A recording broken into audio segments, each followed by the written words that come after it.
kontrol glikemik, dan menyediakan kalori yang cukup untuk memenuhi kebutuhan metabolik. Nah, pada pasien diabetes yang tidak mampu memenuhi kebutuhan nutrisinya secara oral membutuhkan enteral feeding.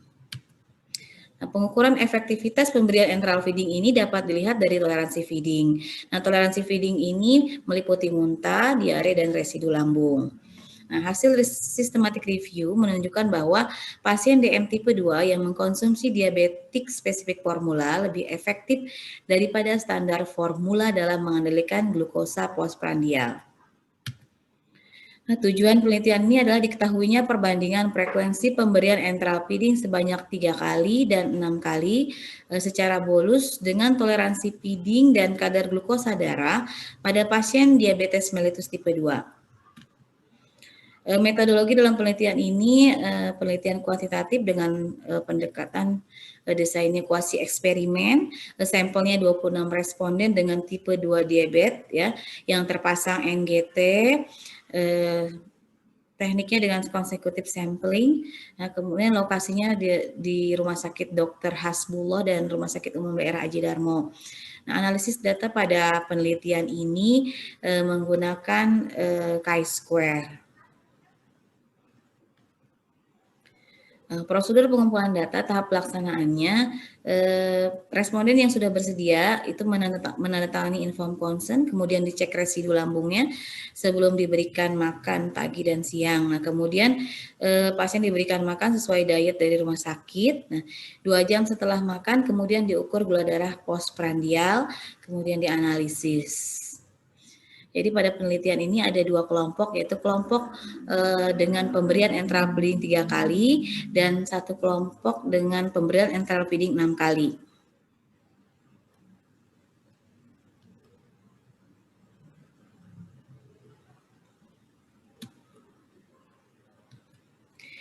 Hasil penelitian didapatkan 11 responden yang diberikan enteral feeding dengan frekuensi 6 kali 24 jam dan toleran terhadap enteral feeding yang diberikan. Sedangkan sebanyak 4 responden yang diberikan enteral feeding dengan frekuensi 3 kali dalam waktu 24 jam, toleran terhadap enteral feeding. Hasil analisis data bivariat didapatkan ada perbedaan yang signifikan antara frekuensi pemberian enteral feeding dengan toleransi feeding dengan p-value 0,005. Nah, pemberian enteral feeding dengan frekuensi 3 kali dengan metode bolus menyebabkan nutrisi secara cepat masuk ke lambung dan langsung terisi penuh. Akibatnya, pengosongan lambung dan motilitas menjadi lambat sehingga residu lambung meningkat. Sedangkan pemberian enteral feeding dengan frekuensi 6 kali secara bertahap menyebabkan lambung tidak terisi penuh dan lebih mudah mencerna makanan dan pengosongan lambung lebih cepat sehingga meminimalkan residu lambung. Oke, residu lambung dianggap abnormal apabila volume mencapai lebih dari 20% dari total formula yang diberikan 2 jam sebelum aspirasi lambung. Sehingga pasien dengan pemberian enteral feeding 3 kali sehari lebih mudah mengalami tidak toleran terhadap enteral feeding dibandingkan dengan pasien yang diberikan enteral feeding 6 kali sehari.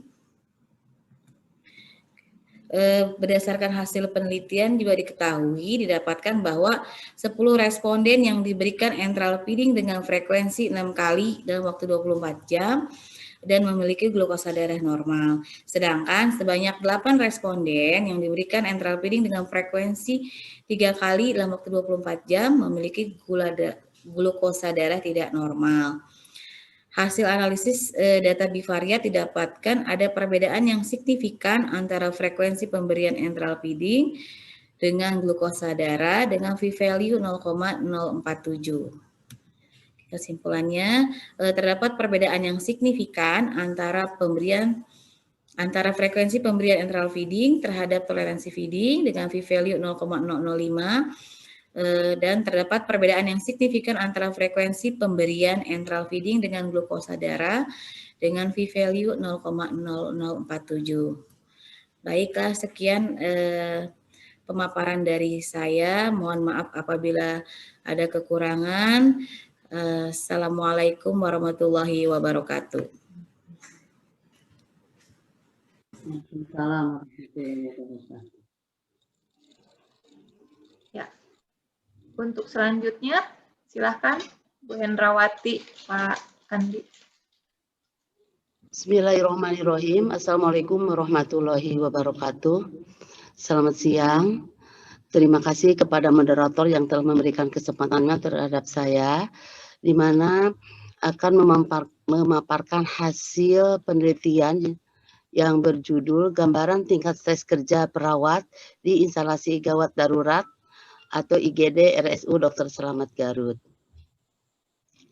Yang melatar belakangi penelitian ini, di mana kegawat daruratan itu merupakan keadaan yang sangat mengancam jiwa dan sangat diperlukan perawat yang kompeten sebagai praktisi.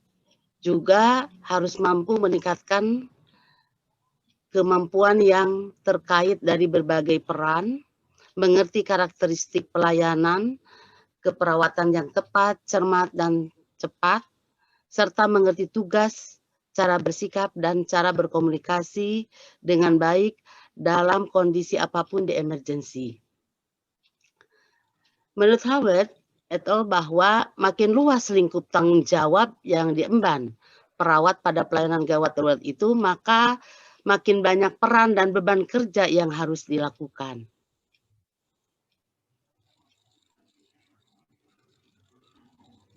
Gawat darurat itu memerlukan penanganan yang cepat dan tepat dengan berbagai penyakit. Biasanya ini pada saat menangani akan menimbulkan dampak terhadap perawatnya itu, yaitu merasa nyeri badan, leher atau punggung, sakit kepala, kesulitan tidur, lelah, dan terjadinya kurang nafsu makan, merasa tertekan, tegang, dan kurang konsentrasi atau tidak fokus, sehingga dapat menimbulkan stres. Biasanya, stres yang terjadi itu sangat dikaitkan dengan berbagai stresornya, yaitu bisa terjadi karena mengalami atau melakukan perawatan yang darurat, kemudian bisa juga karena banyaknya jumlah pasien yang tak terduga sehingga menguras tenaga yang banyak, tidak mampu untuk beristirahat walaupun hanya sebentar, menghadapi situasi pasien dengan cepat dan kondisi yang traumatik, sering terjadinya masalah di lingkungan fisik itu sendiri, adanya beban kerja yang tidak sesuai dengan kemampuan perawat itu sendiri, penanganan kemarahan pasien dan keluarga, bisa terjadi adanya resiko terinfeksi dari penyakit atau kurangnya dukungan dari perawat sejawat sehingga sulit untuk diajak kerjasama, adanya ketidakhadiran dokter dalam keadaan darurat, dan pada saat melakukan tindakan kurangnya peralatan. Selain itu, perawat juga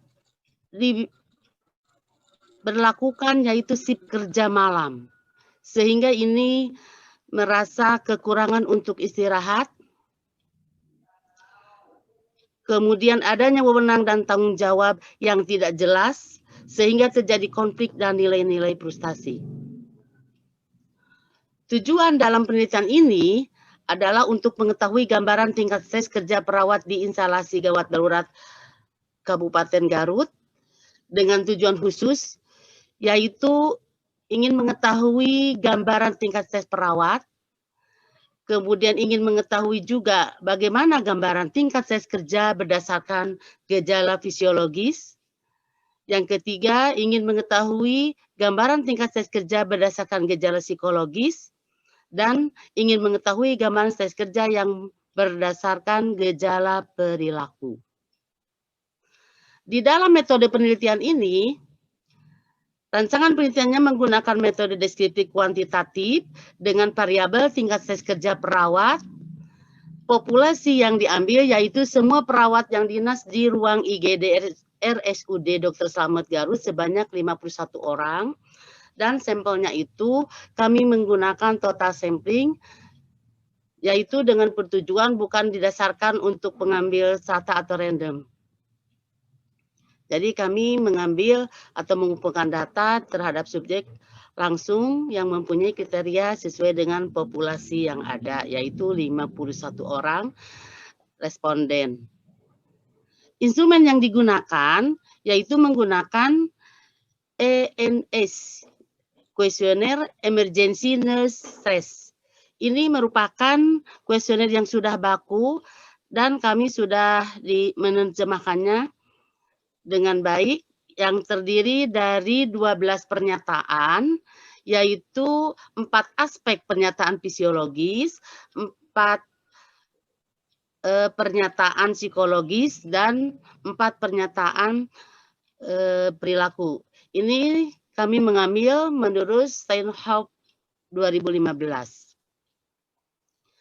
Instrumen ini menggunakan skala Likert, yaitu jawaban pernyataan berjenjang, tidak stres, stres sedang, dan stres berat.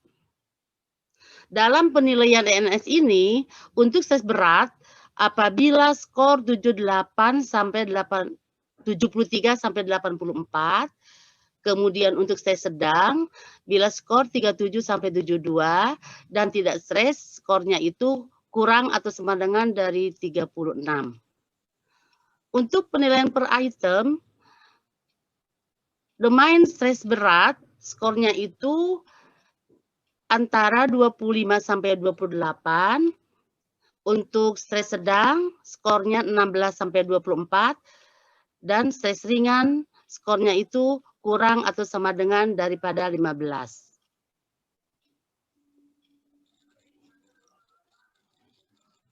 Hasil dari penelitian ini, kami mendapatkan dari 51 responden dengan karakteristik lebih banyak atau sebagian besar responden itu berumur kurang atau sama dengan dari 35 tahun, yaitu sebanyak 34 atau 66,7%.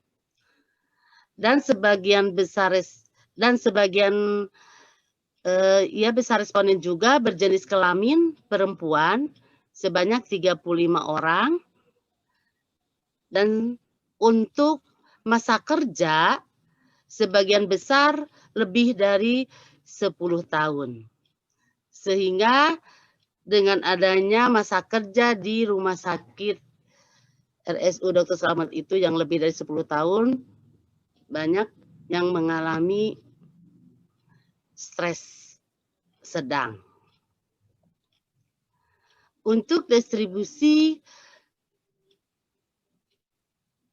stres, perawat di ruang IGD DR Dr. Slamet Garut itu yang mengalami stres secara umum hampir seluruh responden, ya, yaitu mengalami stres sedang sebanyak 44 atau 86,3%. Sedangkan yang mengalami atau hampir seluruh responden mengalami stres sedang secara fisiologis dan psikologis serta hampir seluruhnya berada pada tingkat sedang. Analisa domain stres fisiologi di instalasi gawat darurat IGD Dr. Slamet Garut ini, ya, untuk perawat yang menyatakan atau pernyataan menunjukkan domain fisiologis dalam item stres fisiologi ini, nilai yang tertinggi sebesar 52, yaitu berada pada tingkat stres sedang. Ini itemnya menyatakan bahwa akibat mengalami kelelahan. Sedangkan skor min yang terendah sebesar 4,7, yaitu stres tingkat sedang, berada juga pada pernyataan stres perawat berisiko mengalami kecelakaan kerja. Untuk item domain stres psikologis, di mana item domain stres psikologis ini dengan min tertinggi sebesar 4,8, yaitu stresnya itu di tingkat sedang. Pada pernyataan, stres merasa kurang pemahaman dari keluarga dan teman tentang pekerjaannya.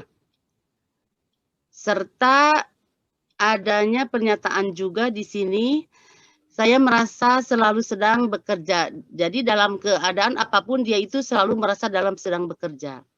Sedangkan min yang terendah sebesar 3,5, yaitu tingkat stres sedang juga, ini pada item pernyataan kerja sip dapat menyebabkan atau merasa stres. Dalam item aspek perilaku,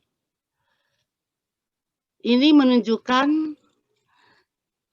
dari item domain stres perilaku ini, skor min tertingginya adalah 4,8, di mana ini termasuk stres sedang. Dalam pernyataannya, perawat itu mengalami stres karena kesulitan berteman di luar pekerjaan dan merasa ada keterbatasan dalam kehidupan sosial. Sedangkan skor min terendah sebesar 4,6, yaitu stres sedang juga berada pada item pernyataan stres perawat dalam mengelola kehidupan sosial di luar pekerjaan dan tidak cukup waktu untuk menghabiskan bersama teman dan keluarga.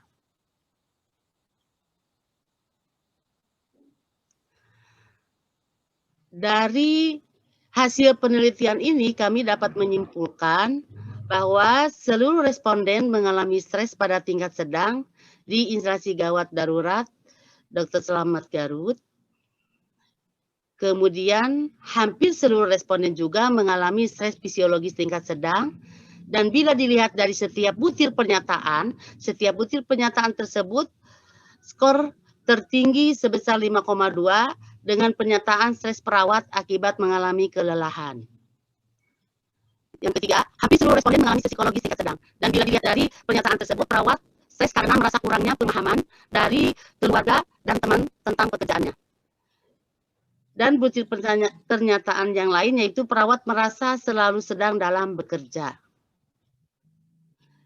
Yang keempat, hampir seluruh responden mengalami stres perilaku pada tingkat sedang.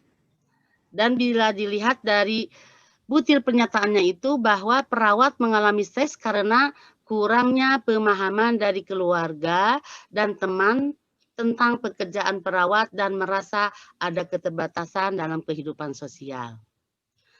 Maka kami menyarankan terhadap RSU Dr. Slamet itu untuk membuat manajemen kebijakan dalam pengaturan penugasan perawat di ruang IGD dengan mengatur durasi waktu atau lama penugasan di IGD sehingga perawat terhindar dari stres yang berkepanjangan dan diberikan pelatihan manajemen stres bagi perawat. Dan untuk perawat itu sendiri supaya memahami bagaimana cara penanganan stres melalui manajemen stres serta berupaya menenangkan diri, melakukan relaksasi dan mendekatkan diri kepada Tuhan Yang Maha Kuasa dengan meningkatkan pelatihan atau skill terutama bagi perawat yang masih muda. Kemudian ini sebagai bahan masukan juga untuk penelitian yang selanjutnya bisa melakukan penelitian mengenai sikap pengetahuan perilaku dan motivasi perawat dalam mengatasi stres. Dilihat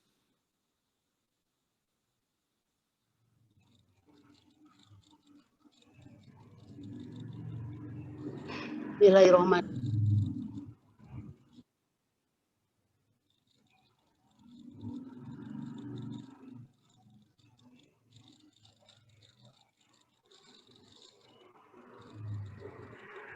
Ya, untuk yang Bu Utari. Assalamualaikum warahmatullahi wabarakatuh. Selamat pagi dan salam sejahtera untuk kita semua. Halo semua, senang rasanya bisa bergabung dengan Anda semua dalam event Seminar Nasional Keperawatan Universitas Pajajaran. Perkenalkan, nama saya Utari Niatri, mahasiswi dari program Magister Keperawatan Universitas Pajajaran. Pertama-tama, izinkan saya untuk mengucapkan terima kasih kepada para komite dan reviewer dari Seminar Nasional Unpad. Dan ucapan terima kasih terkhusus saya haturkan kepada koautor saya, yaitu yang terhormat Bapak Cecep Eri Kosasi, SKP MNS PhD, dan Ibu A.A. Nur Aini, SKMNS MTep, yang telah banyak membantu dalam proses penyusunan artikel ini. Pada kesempatan kali ini, saya akan mempresentasikan sebuah artikel penelitian yang berjudul Madu sebagai agen oral care pada pasien yang menggunakan ventilasi mekanik di ruang intensive care unit. Studi Naratif Review. Baik, saya akan langsung mulai saja ke latar belakang masalah, di mana kita ketahui bahwa di critical care unit atau di ruang intensif, selain penyakit kritis yang diderita pasien juga beresiko besar untuk menderita penyakit lainnya yang dapat diakibatkan oleh infeksi sekunder atau nosokomial selama perawatan di sana. Salah satu penyebab infeksi nosokomial di ICU bisa bersumber dari kebersihan rongga mulut yang tidak optimal selama perawatan dan adanya penggunaan ventilasi mekanik dalam jangka waktu yang cukup lama. Beberapa hal ini mampu mengembangkan kejadian infeksi pernafasan yang disebut dengan ventilator associated pneumonia atau yang kita singkat dengan VAP. VAP merupakan salah satu masalah utama yang kerap sekali terjadi di ICU dan mampu meningkatkan morbiditas dan mortalitas yang cukup tinggi. Berdasarkan hal tersebut, maka kebersihan mulut pada pasien ETT merupakan hal utama yang perlu kita perhatikan. Dan oral care merupakan salah satu tindakan utama yang dapat memegang peranan penting dalam menjaga kebersihan mulut pasien, di mana kita harapkan pada akhirnya adalah kejadian infeksi pernafasan VAP tidak terjadi di ICU. Salah satu penggunaan agen oral care, yaitu chlorhexidine, telah terbukti dan sudah menjadi gold standar untuk penggunaan di ICU. Hanya saja, banyak penelitian yang membuktikan bahwa terdapat efek samping yang kurang menyenangkan dari agen ini, seperti misalnya adanya perubahan rasa, pewarnaan pada gigi, iritasi, sensasi terbakar, dan kekeringan. Berbagai penelitian lainnya merekomendasikan bahan herbal merupakan agen oral care yang aman dan dapat digunakan pada pasien manapun. Hanya saja, penggunaan madu, salah satunya, untuk di ruang intensive care unit masih terbatas. Oleh karena itu, berdasarkan latar belakang tersebut, maka tujuan dari naratif review kami adalah untuk melakukan tinjauan dan menilai bagaimana efektivitas madu sebagai agen oral care pada pasien dengan pemakaian ventilasi mekanik di ruang intensive care unit. Berikut adalah metodenya, di mana desain yang kami gunakan adalah naratif review, dan kami merumuskan identifikasi pertanyaan penelitian seperti yang terlampir di PowerPoint, dan beberapa kriteria artikel yang kami gunakan, di mana salah satunya adalah berfokus pada penggunaan agen oral care pada pasien terventilasi mekanik, dan beberapa kriteria lainnya terlampir pada PowerPoint. Kemudian, untuk sumber data, kami menggunakan 4 database, yaitu Medline via PubMed, China via EBSCO, ScienceDirect, dan Google Scholar. Kemudian, kami menggunakan format Pico untuk membantu dalam searching literatur yang tergambarkan sebagai berikut. Dan skema Prisma atau Preferred Reporting Agents for Systematic Review and Meta-Analyze kami gunakan untuk menggambarkan langkah demi langkah pencarian. Dan pada akhirnya kami menemukan 7 artikel terkait sesuai dengan tujuan naratif review kami. Dan berikut adalah hasil dari 7 penelitian tersebut.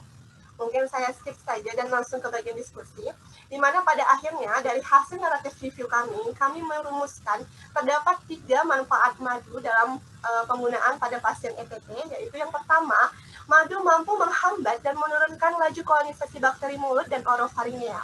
Hal ini dikaitkan dengan beberapa penelitian lainnya, di mana seperti kandungan hidrogen peroksida yang tinggi di dalam madu, sehingga madu mampu bersifat antimikroba dan sifat-sifat antibakteri yang ada di dalam madu, mampu membuat madu dapat merusak integritas struktur bakteri, terutama Staphylococcus aureus dan Pseudomonas aeruginosa yang merupakan bakteri utama di mulut.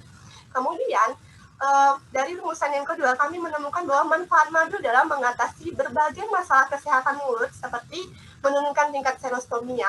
Hal ini kita kaitkan dengan kemampuan madu dalam melakukan autolytic debridement. Kemudian, madu mampu melakukan menurunkan derajat mukositis. Hal ini dikaitkan dengan kandungan enzim glukosa oksidasi yang tinggi dan kemampuan madu dalam menetralkan keasaman pH saliva. Dalam hal ini dikaitkan dengan tingginya kandungan mineral di dalam madu. Kemudian, dari hasil pencarian kita juga menemukan manfaat madu yang ketiga, kita adalah ternyata madu berpotensi untuk mencegah kejadian VAP, dan ini terbukti dari salah satu penelitian, di mana hal ini dikaitkan dengan sifat antimikroba yang ada dalam madu dan adanya senyawa fenolik sehingga madu mampu melawan pertumbuhan bakteri gram negatif maupun positif. Baik, pada akhirnya kami menyimpulkan dan merekomendasikan bahwa madu dapat digunakan sebagai agen oral care pada pasien terventilasi mekanik di ICU sebanyak 2 kali, baik dengan teknik berkumur maupun dengan teknik oles. Dan madu merupakan bahan herbal tidak rumit, murah, aman, dan dapat secara efektif menghambat pertumbuhan kolonisasi bakteri, dan kita rekomendasikan untuk penggunaan pada pasien terventilasi mekanik di ICU. Baik, mungkin sedikit demikian yang dapat saya sampaikan dari hasil narrative review. Terima kasih. Wassalamualaikum warahmatullahi wabarakatuh. Selamat pagi. Waalaikumsalam. Ya. Sekarang, jadi terima kasih Pandi. Sekarang adalah sesi tanya jawab. Mungkin ada pertanyaan dari peserta atau misalnya dari sesama presenter kepada para presenter barusan, Ibu Dewi, Ibu Hendra, kemudian Ibu Utari. Angga, kalau misalnya ada pertanyaan.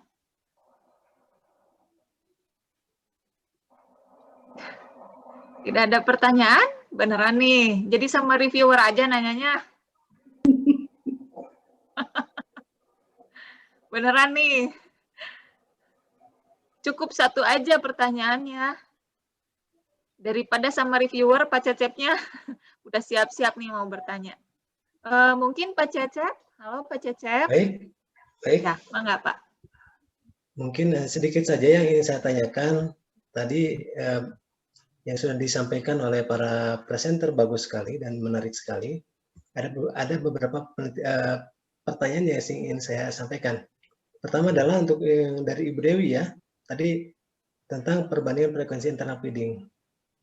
Nah, mungkin boleh dijelaskan kira-kira apakah faktor confounding lainnya itu sudah dikendalikan tidak? Misalnya, apakah memang karena faktor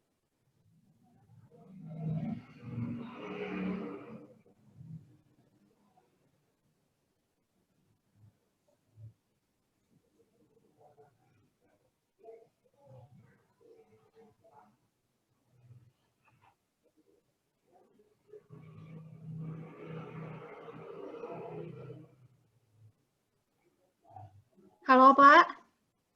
Bapak suaranya hilang. Iya. Kurang jelas ke saya mah? Nggak ada Bu, bukan kurang jelas lagi, hilang suaranya. Pak Cecep. Suaranya hilang. Iya Pak Cecep. Pak Cecep. Alah, Pak Cecepnya hilang nih kayaknya. Mohon maaf ini. Ya. Baik, saya lanjutkan. Untuk Bu Hendrawati, kira-kira apakah karakteristik perawat juga diperhatikan atau dipertimbangkan tidak? Karena misalnya bagaimana tingkat stres itu mempengaruhi usia, jenis kelamin, dan lama kerja begitu. Mungkin itu saja dulu. Oh iya, terima kasih Pak pertanyaannya. Jadi yang ada di Rumah Sakit Dr. Slamet itu yang sudah berjalan, yang dilakukan di sana itu hanya ada tes kemampuannya saja. Jadi tidak diperhatikan berapa lama dia bekerja atau faktor usianya. Itu ya yang sudah berjalan di situ. Makanya kami pada saat waktu itu penelitian sangat tertarik. Kenapa? Sampai ada yang 10 tahun di situ masih tetap tidak ada mutasi itu. Sehingga terjadi merasa kelelahan, merasa jenuh, akhirnya terjadinya stres sedang. Jadi yang didapatkan kemarin di sana itu stres sedang, Pak. Semuanya. Oke. Ya. Kalau Pak mungkin itu penjelasannya. Ya. Untuk yang Bu Dewi?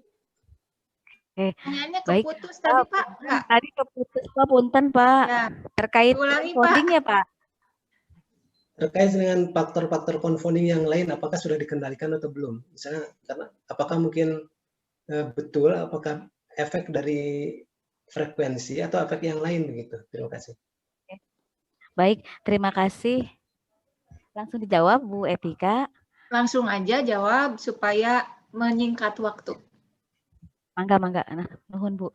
Terima kasih Pak Cecep atas pertanyaannya. Saya coba jawab Pak. Jadi dalam penelitian saya ada beberapa faktor confounding yang diteliti, salah satunya usia, Pak.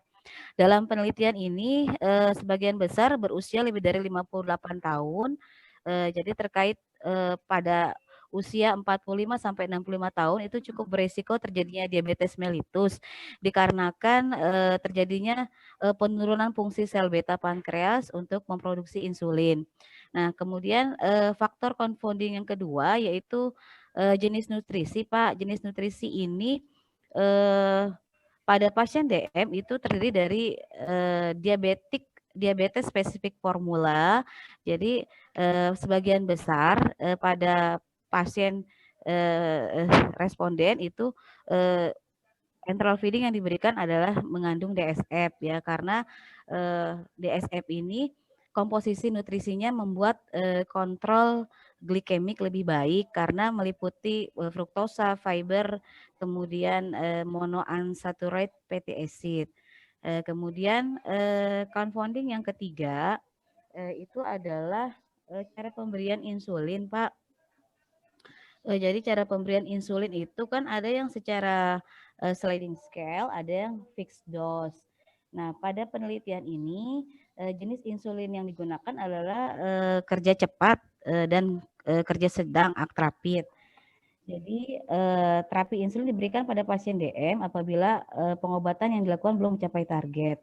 Jadi, pada penelitian ini juga, cara pemberian insulin, diteliti. Jadi pada, kelompok penelitian dengan sliding scale, itu, dihasilkan fluktuasi glukosa darahnya belum stabil dibandingkan dengan, fixed dose. Kemudian, yang satu lagi, yang keempat adalah, penggunaan antibiotik, Pak. Pada penelitian ini, sebagian besar responden kan dirawat inap, kemudian disertai adanya infeksi dan mendapatkan antibiotik. Kenapa ini kita teliti? Karena infeksi itu, bisa menyebabkan respons stres dalam tubuh dan dengan meningkatkan jumlah hormon, sehingga, ini bisa mempengaruhi dari aksi insulin yang mengakibatkan produksi glukosa di tubuh meningkat. Seperti itu, Pak Cecep. Iya. Ya, Mangga. Ya. Untuk Bu Utari, ini ada pertanyaan di Zoom chat, di chat Zoom. Silahkan dijawab. Waktunya sebentar aja ya, karena nanti kita akan masuk ke sesi 2. Siap, Ibu. Mohon maaf belum terbaca. Sebentar. Saya bacakan ya. Jadi pertanyaannya ini dari Pak Andi, atau Pak Andi bisa langsung bertanya? Baik, terima kasih Ibu. Mohon izin bertanya kepada Nas Utari terkait penggunaan madu dalam naratif review yang dijelaskan tadi. Apakah diberikan batasan kriteria madu yang bagaimana? Mengingat saat ini banyak sekali madu yang diperjualbelikan di luaran. Mungkin seperti itu. Terima kasih dari saya. Baik, terima kasih Kang Andi atas pertanyaannya. Saya coba menjawab ya, Kang. Memang kalau dari hasil litref yang saya lakukan, misalnya kalau dari penelitian di luar, memang kebanyakan untuk madu yang sudah berstandar itu adalah seperti madu Manuka. Jadi madu Manuka itu sudah teruji secara klinis dan telah banyak diaplikasikan kepada pasien, baik itu penggunaan pasien dengan mukositis pada pasien kanker dan maupun pasien lainnya. Dan itu sudah terstandar internasional dan teruji klinis karena kandungannya juga sudah ada gitu ya Kang. Kalau mungkin di Indonesia, kita juga mungkin bisa menggunakan madu Manuka, hanya saja mungkin untuk budgetnya agak sedikit mahal. Jadi kalau di Indonesia saya lihat dari berbagai penelitian yang telah saya review tadi, menyebutkan bahwa madu dari PT Perhutani sudah menjadi standar juga untuk digunakan sebagai agen oral care. Jadi nanti untuk penggunaan madu pun, jika kita aplikasikan, kita akan melihat dulu kandungan madu yang di dalamnya seperti apa dari hasil laboratorium. Karena kita untuk melihat kandungan, terutama di situ bagaimana kandungan hidrogen peroksida, mineral, kemudian pH-nya bagaimana. Mungkin perlu diperiksa lebih lanjutkan. Jadi tidak madu yang ada di pasaran mungkin semua tidak bisa kita gunakan gitu. Jadi harus kita uji coba dulu, kita periksa dulu ke laboratorium. Cuman dari beberapa penelitian yang sudah dilakukan di Indonesia, banyak yang sudah menggunakan madu dari PT Perhutani. Gitu, kan. Mungkin itu yang bisa saya sampaikan sedikit. Terima kasih ya Kang.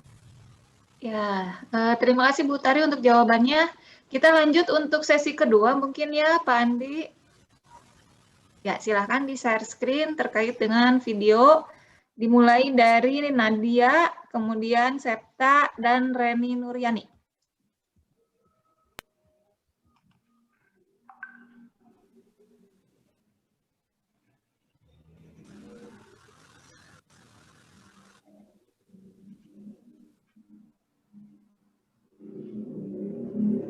Assalamualaikum warahmatullahi wabarakatuh, sejahtera bagi kita semua. Saya Nadia Amelia, beserta Aula Didarobani, Ratu Nurahmi, Risawa Salsabila, Valencia Trimilenika, dan dosen pembimbing kami, Ibu Etika Emalia Wati, dari Fakultas Keperawatan Universitas Pajajaran, akan mempresentasikan terkait strategi RJP pada pasien COVID-19.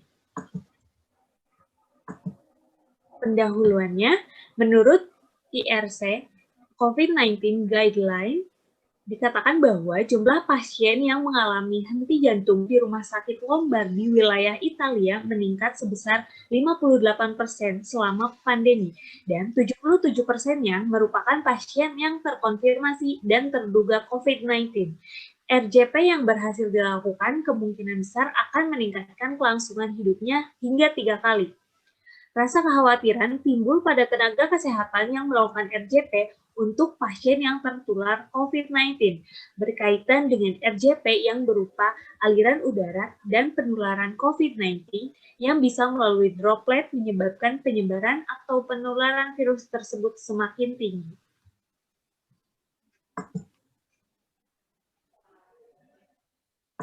Metode penelitian. Metode yang digunakan adalah literatur review dengan jenis descriptive review. Penelitian ini bertujuan untuk mengumpulkan dan menganalisis artikel yang berhubungan dengan strategi bagi tenaga kesehatan dalam melakukan RJP pada pasien COVID-19. Artikel yang digunakan berupa guidelines terkait pasien COVID-19 dan non-COVID-19 yang membutuhkan bantuan RJP. Artikel berbahasa Inggris dengan rentang tahun 2010 sampai 2020, menggunakan database secara elektronik, yaitu PubMed dan Science Direct. Istilah yang digunakan dalam mencari literatur review diantaranya intervention, cardiopulmonary resuscitation, or CPR, guidelines, and COVID-19.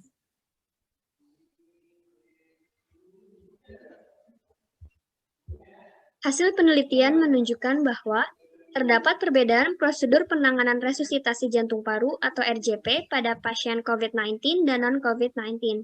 Didapatkan 5 artikel dengan metode penelitian artikel yang dianalisis adalah descriptive review atau berupa guideline. Untuk artikel yang pertama didapatkan bahwa RJP dilakukan di ruang isolasi atau negative pressure unit. Selain itu, prosedur yang tidak boleh dilewatkan adalah penggunaan APD yang lengkap, termasuk masker N95, coverall, gaun dan apron, pelindung mata dan face shield, penutup kepala, sarung tangan bedah karet steril sekali pakai, dan boots.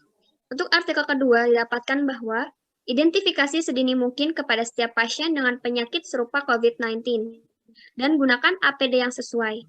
Artikel ketiga ditemukan bahwa perlindungan tertinggi terhadap penyakit menular, yaitu perlindungan tingkat 3, termasuk perlindungan seluruh wajah untuk pernafasan.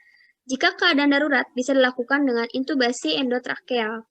Untuk artikel keempat didapatkan bahwa tindakan RJP pada pasien yang dicurigai COVID-19 adalah untuk tidak memulai kompresi dada pada pasien tanpa mengenakan APD lengkap. Artikel kelima didapatkan bahwa prosedur penanganan pasien COVID-19 yang memerlukan tindakan RJP dapat menggunakan pendekatan pandemik.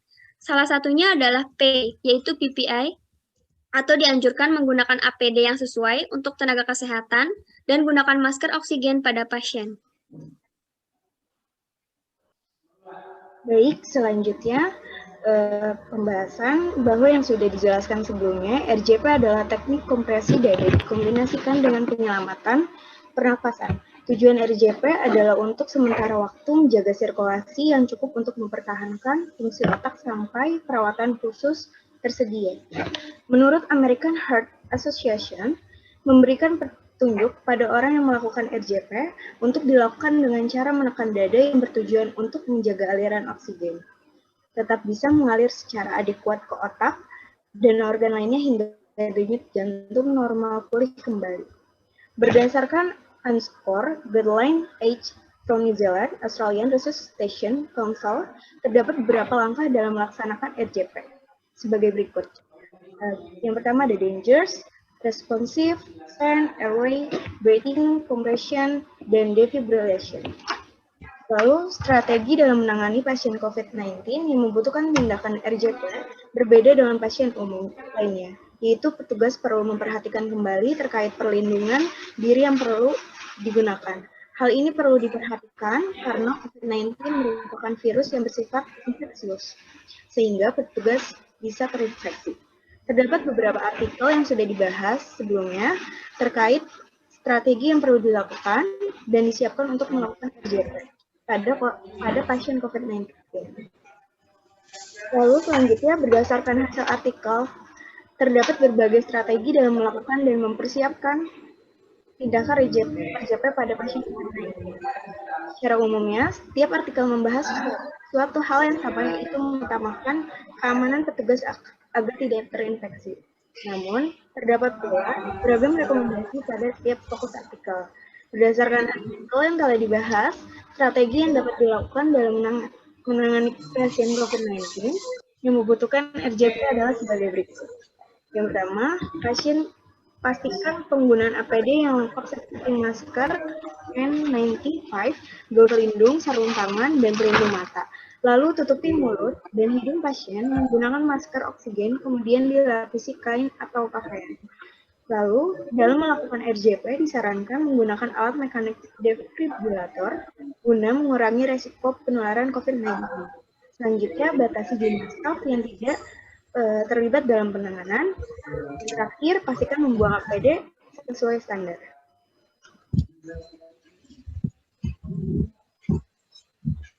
Kesimpulan dan rekomendasi. Prosedur RJP pada pasien COVID-19 tentu akan berbeda dengan pasien non-COVID-19. Pada pasien COVID-19, ada beberapa hal yang perlu diperhatikan seperti penggunaan APD,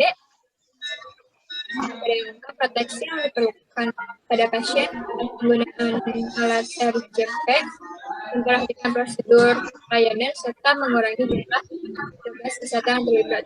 Nah, diperlukan pula penelitian lebih lanjut mengenai apakah ada pengaruh penggunaan APD terhadap keefektifan pemberian RJP serta tingkat RJP pada pasien COVID-19. Sekian presentasi yang terima kasih. Nah, sekarang Septa Permana untuk presentasi.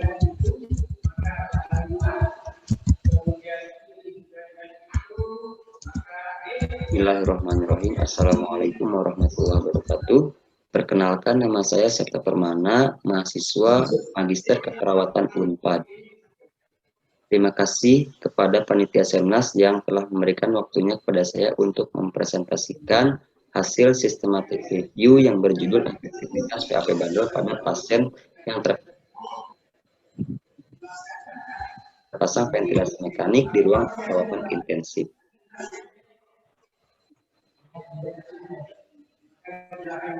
Kajian literatur ini melihat dari angka kejadian PAP mencapai 9-27% dari seluruh pasien terintubasi. INICC melaporkan insidensi PAP mencapai 13,6 per 1000 ventilator per hari, sehingga mortalitas pasien PAP berada pada rentang 24% sampai 50% dan akan meningkat sampai dengan 76% apabila infeksi disebabkan oleh mikroorganisme multiresisten. Resiko mortalitas pasien PAP 2 kali lebih tinggi dibandingkan dengan pasien tanpa PAP, sehingga pencegahan PAP harus dianggap sebagai salah satu isu yang paling penting dalam keperawatan kritis. Oleh karena itu, perawat memegang peran penting dalam pencegahan PAP, sehingga kejadian PAP di rumah sakit, terutama di ruang perawatan intensif, dapat diminimalkan dengan menggunakan suatu standar operasional tindakan, yaitu PAP bandel. Keberhasilan PAP bundle di ruang rawat intensif oleh perawat bergantung pada standar prosedur operasional, tingkat pengetahuan perawat terhadap PAP bundle, serta kepatuhan tindakan keperawatan. Apabila PAP bundle dapat diaplikasikan secara optimal oleh perawat terhadap pasien yang terpasang ventilator, hal ini dapat meningkatkan kualitas perawatan pada pasien. Diperlukan tinjauan sistematis terhadap berbagai hasil EBP tentang efektivitas PAP bundle terhadap pasien yang terpasang ventilasi mekanik di ruang perawatan intensif, sehingga diharapkan perawat dapat mengaplikasikan PAP bundle ini. Tujuan dari penelitian ini yaitu untuk mengidentifikasi efektivitas PAP bundle pada pasien yang terpasang ventilasi mekanik di ruang perawatan intensif dengan pendekatan systematic review. Semua artikel yang terkumpul dianalisis dengan pertanyaan utama, yaitu bagaimana efektivitas PAP bundle pada pasien yang terpasang ventilasi mekanik di ruang perawatan intensif. Metode penelitian yang saya lakukan yaitu systematic review dengan menggunakan pedoman Prisma. Adapun strateginya menggunakan PICO, di mana populasinya yaitu pasien yang terpasang ventilator, intervensinya PAP bundle, pembandingnya pencegahan PAP dengan PAP bundle dan perawatan rutin, outcome-nya yaitu penurunan kejadian PAP. Database yang saya gunakan yaitu ada dari EBSCO, Google Scholar, Medline, PubMed, Coherent Library, dan ProQuest. Data kunci yang saya gunakan adalah ICU, mechanical ventilator, nursing intervention, prevention, ventilator, PAP, dan PAP bundles. Adapun kriteria pencariannya yaitu seluruh artikel dari tahun 2009 sampai 2019 menggunakan bahasa Inggris, tersedia full text, dan spesifik pada pertanyaan utama yang menjadi fokus review. Analisis yang saya gunakan menggunakan critical appraisal tools dengan dari GBI. Hasil penelitian dengan menggunakan Prisma flowchart didapatkan 693 artikel. Adapun hanya 10 artikel yang dimasukkan ke dalam systematic review karena mendekati.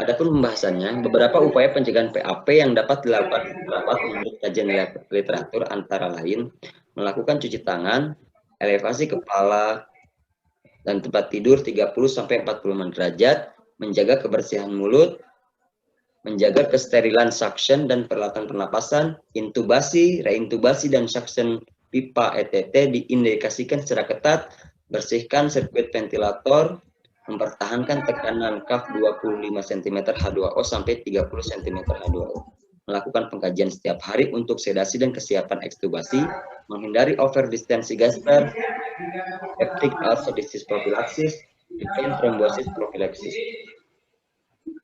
Berbagai hasil penelitian menunjukkan bahwa upaya pencegahan PAP dengan mengimplementasikan PAP bundle tersebut terbukti dapat pertama menurunkan angka kejadian PAP, menurunkan mortalitas, meningkatkan patient outcome, menurunkan lama rawat, dan menurunkan biaya perawatan.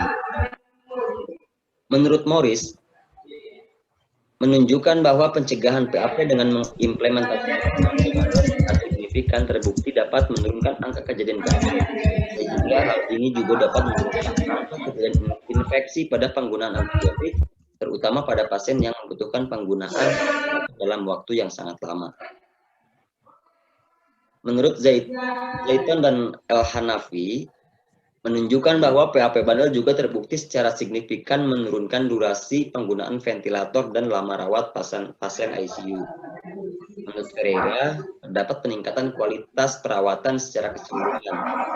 Menurut Sousa, menunjukkan terdapat penurunan yang signifikan terhadap kejadian PAP, penurunan durasi penggunaan ventilator, penurunan lama rawat, dan penurunan angka kematian di ICU setelah diimplementasikan PAP bundle. Sedangkan menurut Relo, kejadian PAP ini secara signifikan berhubungan dengan sekumpulan perawatan yang dilakukan untuk pencegahan PAP.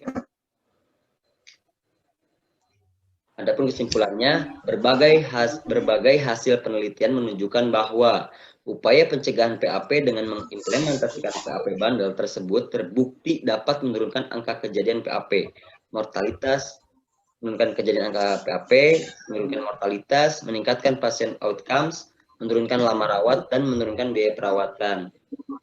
Sehingga pelaksanaan PAP bundle ini membutuhkan kerjasama tim yang baik dan dukungan institusi. Beberapa upaya pencegahan PAP tersebut sangat berkaitan erat dengan perawatan yang perawat lakukan setiap hari kepada pasien, dan hal ini terbukti efektif dalam mengurangi angka kejadian PAP. Ini merupakan referensi yang saya gunakan. Mungkin sekian yang saya sampaikan. Terima kasih atas perhatiannya. Wassalamualaikum warahmatullahi wabarakatuh. Waalaikumsalam.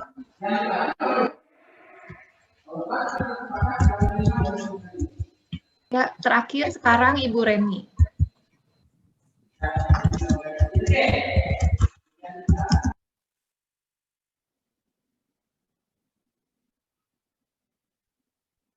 Silakan Pak Andri. Ya. Assalamualaikum warahmatullahi wabarakatuh. Terima kasih atas kesempatannya. Baiklah, di sini saya akan menyampaikan hasil penelitian yang berjudul Self-Esteem Remaja dengan Body Shaming. Judul penelitian ini dilatar belakangi dengan adanya prevalensi kasus bullying yang meningkat untuk setiap tahunnya. Ini berdasarkan hasil data dari Komisi Perlindungan Anak Indonesia. Kasus bullying di sini menyebabkan individu itu mengalami, ada yang menjadi pelaku, ada juga yang menjadi korban.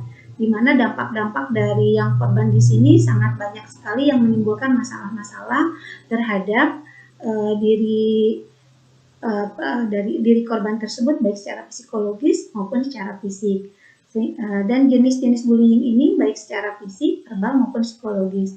Dan berdasarkan hasil studi pendahuluan ditemukan adanya masalah kasus bullying yang berupa ejekan terhadap bentuk tubuh, sehingga menyebabkan yang berdampak pada korban si bullying di sini ini menjadi dia minder, tidak percaya diri, kemudian juga dia malu dengan bentuk tubuh yang dimilikinya, yang akhirnya tidak mau berinteraksi dengan orang lain, bahkan dia jadi melamun, kemudian juga dia kesulitan di dalam belajar, tidak bisa konsentrasi akibat dengan ejekan yang dilakukan terhadap dirinya.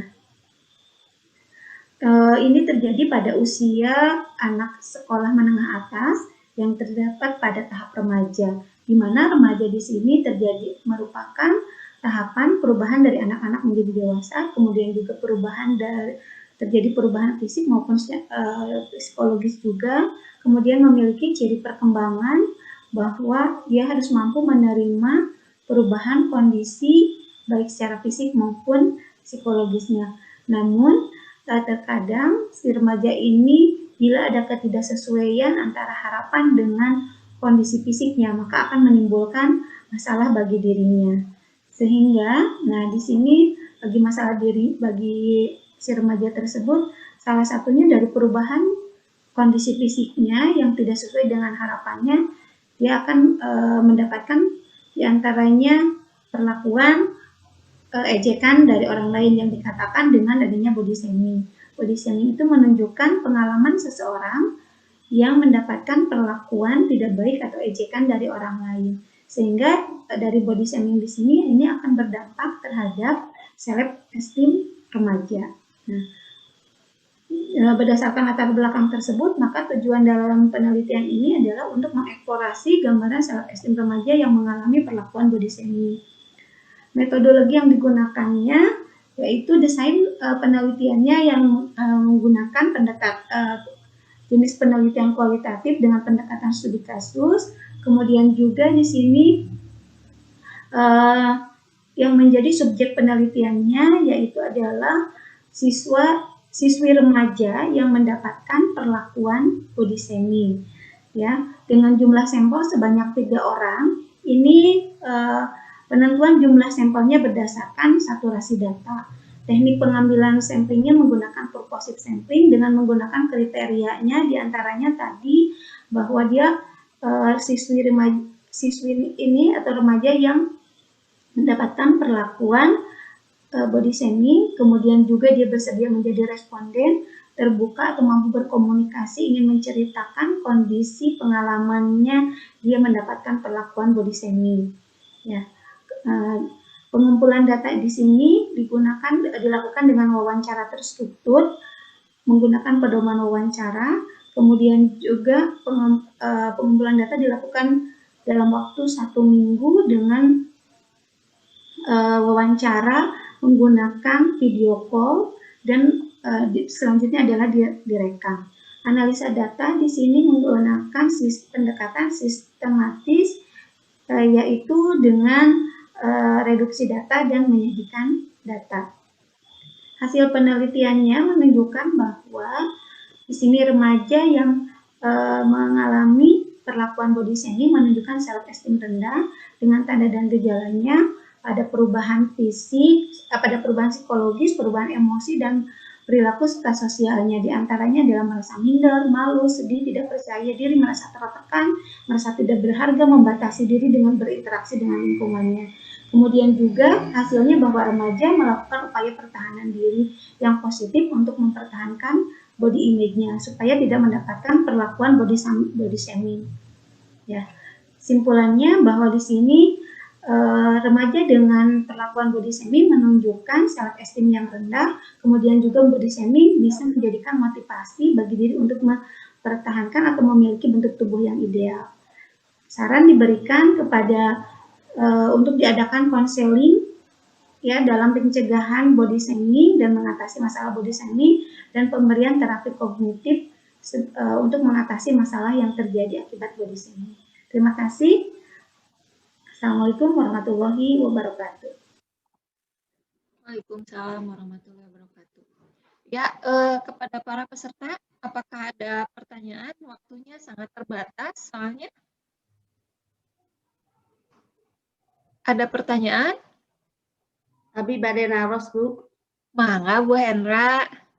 Bade naros kanu mana? Karena terakhir teh ibu sahanya namanya Ibu Reni. Body shaming. Bu Reni, body shaming, ya. Assalamualaikum warahmatullahi wabarakatuh. Waalaikumsalam warahmatullahi wabarakatuh. Bu Tunggu bade mau tanya ya, yang kaitan tadi kan untuk pengumpulan datanya salah satunya dengan interview ya, dengan wawancara terhadap korbannya atau pasiennya.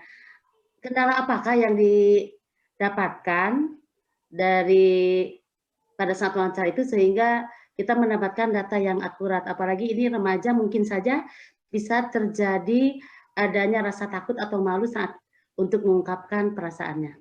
Itu saja Bu, makasih. Assalamualaikum warahmatullahi wabarakatuh. Waalaikumsalam warahmatullahi wabarakatuh. Langsung saja Bu Etika. Langsung saja Bu Reni, mangga langsung dijawab ya.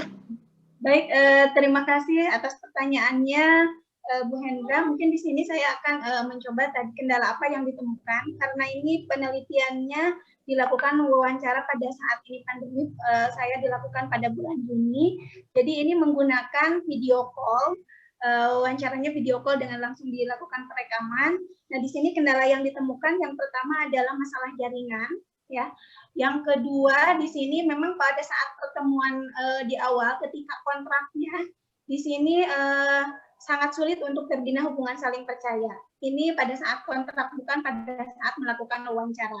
Nah, ketika pada saat melakukan kontrak ini saya melakukan kontrak terlebih dahulu dengan cara melakukan 2 kali kontrak pendekatan lewat guru bimbingan konselingnya karena untuk membina hubungan saling percaya yang akhirnya si siswa ini terbuka kepada kami. Kemudian juga saya menggunakan bahasa-bahasa yang sesuai dengan masa remajanya, diantaranya pendekatan dengan bahasa ABG yang tidak formal untuk menceritakan tentang bagaimana kondisi atau perasaannya ketika mendapatkan perlakuan terhadap tubuhnya tersebut.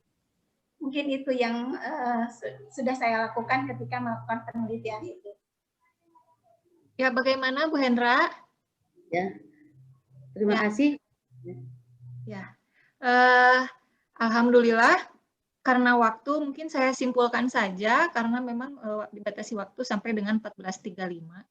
Jadi untuk sesi tanya jawab untuk yang sesi kedua ini saya batasi hanya untuk 1 pertanyaan dan tadi pertanyaan diberikan kepada Ibu Reni. Terima kasih kepada Bapak Ibu semua. Jadi untuk oral presentasi di room 4 ini yang meliputi topik-topik yang beragam sebetulnya, tetapi masih di area wilayah keperawatan, gawat darurat, dan medikal bedah.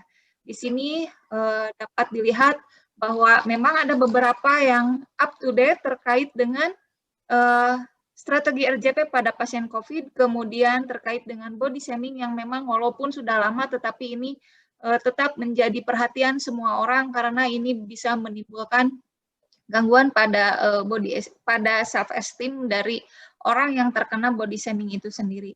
Kemudian selain itu juga ternyata bahwa ada tindakan dalam pemberian enteral feeding terhadap toleransi kadar glukosa darah dan kadar pada feedingnya itu sendiri. Mungkin untuk yang lain seperti madu dan PAP bundle, walaupun memang itu sudah beberapa banyak penelitian terkait hal itu, tetapi ini tetap masih bisa kita lakukan, bisa kita upgrade terkait dengan terbatasnya misalnya sumber daya yang ada khususnya di masyarakat, dan itu bisa kita lakukan. Sedangkan untuk bundle PAP ini memang masih terkendala terkait dengan pelaksanaannya karena memang untuk bundle PAP ini terdiri dari berbagai macam atau beberapa tindakan yang disatukan sehingga memang perlu kesinambungan, tidak hanya istilahnya hanya oral care saja. Mungkin itu yang dapat saya simpulkan terkait dengan oral presentasi di room 4. Ibu dan Bapak dipersilakan untuk mengisi daftar hadir. Sudah diisi, ada di chat Zoom, sudah saya share tadi. Sekali ya Bu, isi daftar hadirnya? Ya, sekali. Karena ini nanti untuk sertifikat. Begitu, karena kalau misalnya videonya ada tapi orangnya tidak ada, mohon maaf gitu. Jadi tetap harus mengisi link daftar hadir. Kemudian selain itu juga Bapak dan Ibu diharapkan untuk mengisi link evaluasi kegiatan hari ini, dan itu diharapkan untuk diisi semuanya oleh Bapak dan Ibu. Mungkin untuk saat ini silakan diisi dulu apakah sudah ada yang isi ataukah sudah semua yang isinya? Isi evaluasi dulu, Bu. Ya, sok mangga. Saya mau lapor dulu supaya disiapkan karena akan kembali ke main room. Baik, Bu. Terima kasih. Yang absensi siang, Bu, ya? Ini absensi oral, Bu. Absensi oral presentasi. Ada di chat Zoom, Bu. Oke. Mana linknya ya? Linknya yang terakhir, bukan di chat Zoom yang terakhir, Bu, untuk link absensi. Daftar hadir yang presensi, itu daftar hadir. Kemudian yang evaluasi, itu yang evaluasi kegiatan hari ini. Silakan diklik sama Bapak dan Ibu.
Ya, sudah semua Bapak Ibu?